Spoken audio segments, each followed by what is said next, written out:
BJP ഇപ്പോൾ പ്രചരിപ്പിക്കാൻ ശ്രമിക്കുന്നത് കേരളത്തിൽ BJP ഭരിച്ചാലേ വികസനം വരൂ എന്നാണ്. തിരുവനന്തപുരം കോർപ്പറേഷൻ കിട്ടിയിട്ട് തിരുവനന്തപുരത്ത് എന്തൊക്കെ വികസനമാണ് ബജറ്റിൽ പ്രഖ്യാപിച്ചതെന്ന് നമുക്കറിയാമല്ലോ. ഒരു കാര്യം വ്യക്തമാണ്, കേരളം ഇതുവരെ നേടിയിട്ടുള്ള നേട്ടങ്ങളൊന്നും BJP ഭരിച്ചത് കൊണ്ടല്ല. കേരളത്തിൽ ഇതുവരെ കേരളം കൈവരിച്ചിട്ടുള്ള നേട്ടങ്ങൾ, അത് ആരോഗ്യ മേഖലയിലായിക്കോട്ടെ, അത് വിദ്യാഭ്യാസ മേഖലയിലായിക്കോട്ടെ, അത് കേരളത്തിലെ ജനങ്ങളുടെ സാമൂഹ്യ വികസന കാര്യത്തിലായിക്കോട്ടെ, കേരളം ഒന്നാം സ്ഥാനത്താണ്. അപ്പോൾ അങ്ങനെയൊരു നേട്ടം കൈവരിച്ചത് എങ്ങനെയാണ്?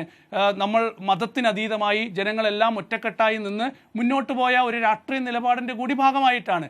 അതേസമയം ഉത്തരേന്ത്യൻ സംസ്ഥാനങ്ങളിൽ നമ്മൾ നോക്കൂ, അവിടെ ഓരോ സംസ്ഥാനങ്ങളിലും BJP എങ്ങനെയാണ് വളർന്നത്? വികസനം ഒരു വശത്ത് പറയുമ്പോൾ തന്നെ കൃത്യമായ വർഗീയത അപ്പുറത്ത് പറഞ്ഞിട്ടല്ലേ BJP ഓരോ സംസ്ഥാനത്തും കയറി വന്നത്? കേരളത്തിലും എങ്ങനെയാണ് BJP കയറി വരാൻ ശ്രമിക്കുന്നത്? മലപ്പുറത്ത് മുസ്ലിങ്ങൾ വർഗീയവാദികളാണെന്ന് പറഞ്ഞുകൊണ്ടല്ലേ?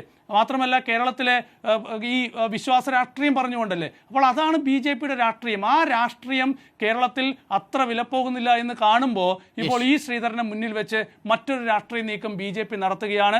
ആ രാഷ്ട്രീയ നീക്കത്തിൻ്റെ ഭാഗമായുള്ള ഓഫീസാണ് ഏതായാലും ഈ ശ്രീധരൻ പൊന്നാനിയിൽ തുറന്നിരിക്കുന്നത്. അതല്ല എങ്കിൽ കേന്ദ്ര റെയിൽവേ മന്ത്രി വളരെ കൃത്യമായി പറയണമായിരുന്നു, ഇത് ഞങ്ങൾ ഏൽപ്പിച്ച ഉത്തരവാദിത്തമാണ് ഈ ശ്രീധരനെ എന്ന്. കാരണം ഇത് വെറുതെ നടപ്പാക്കാൻ പറ്റില്ല. DPR തയ്യാറാക്കാൻ ചെലവുണ്ടല്ലോ. ആര് കൊടുക്കും ഈ ചെലവ്?